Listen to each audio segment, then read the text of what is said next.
Okay guys, in today's video I'm going to show you how to manually compute the slope of a line. Okay, so let's remember we call it M, and we say this is rise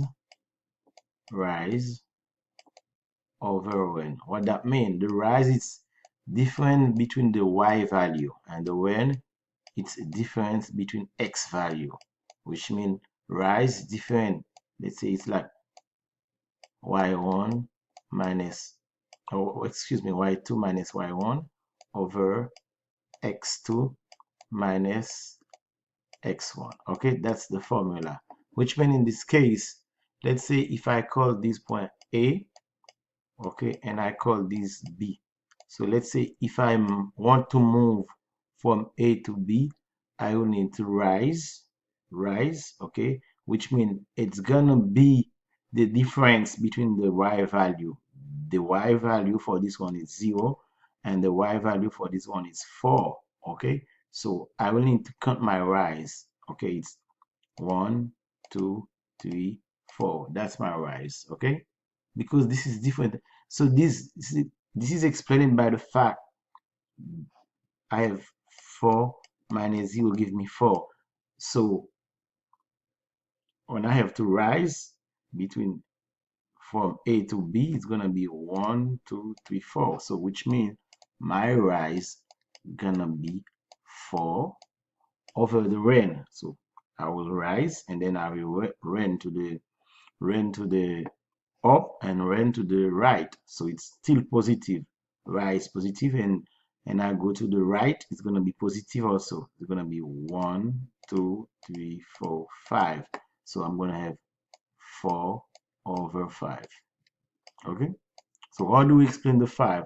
The 5 is still the difference between the x value. So if I call this, it's depending on which one you call x1, y1, or if you call this like x2, y2, it's still gonna be the difference between their value. So it's gonna be like a 0, okay, minus 5. That's why it's gonna be positive, okay. So the sign is different. I go up and I go to the right. So both of them are positive. So my slope is positive, okay. That's a simple way. But this experimental way, you will need to have, those information in order to really, this is a way to do it experimentally.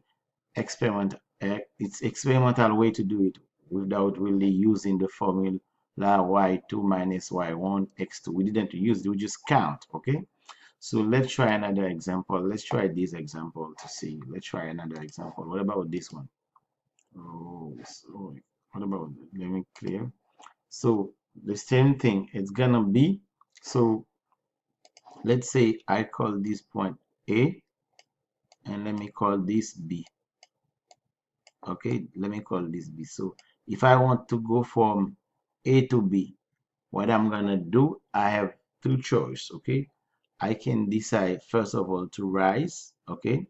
So 1, 2, 3, 4. The same thing. M equal rise over n, okay.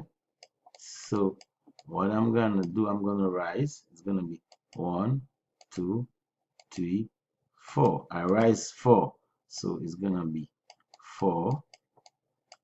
What about my run? So I go up, it's positive, and I'm going to the right, it's gonna be, I have to run 1, 2, 3, 4. So it's gonna be 4 over 4. So M equal 1. It's still positive because I go up and I go to the right, okay. So it's still positive, so that gives me 1. Okay, you see, excellent. Let's try another one.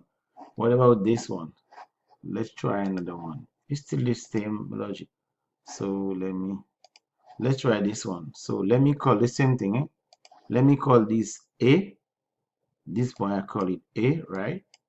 And then let me call this B. Okay, I call this one. So I want to go from A to B. So what I'm gonna do, I'm going to do the same thing. Okay, I will need to go up, stretch up. Okay, stretch up. But this is, we got decimal value. That's why we need to be careful here. So when I will need to go up, let's say if I need to, so I will need to just something like that. Okay, let me put it like that for you so that you can see what I'm talking about. Let me change the color. Let me put it yellow. Okay, so let me make a parallel value. I need to go up, but how much is gonna be? 1, 2, 3. So my rise gonna be 3 because I can compare. Okay, that's B. Okay, by the way, that's B. So I will go up 1, 2, 3. But what are gonna be my run? My run, but I need to go to the left. That's why it's gonna be negative. I can put the negative sign because I will need to go to the left. So remember, this is a decimal value. This is half point. This is half. This is like 0.5, and then this is 1. So this is gonna be 105. Okay. So that's why it's gonna be negative. So in fact, I should put like over.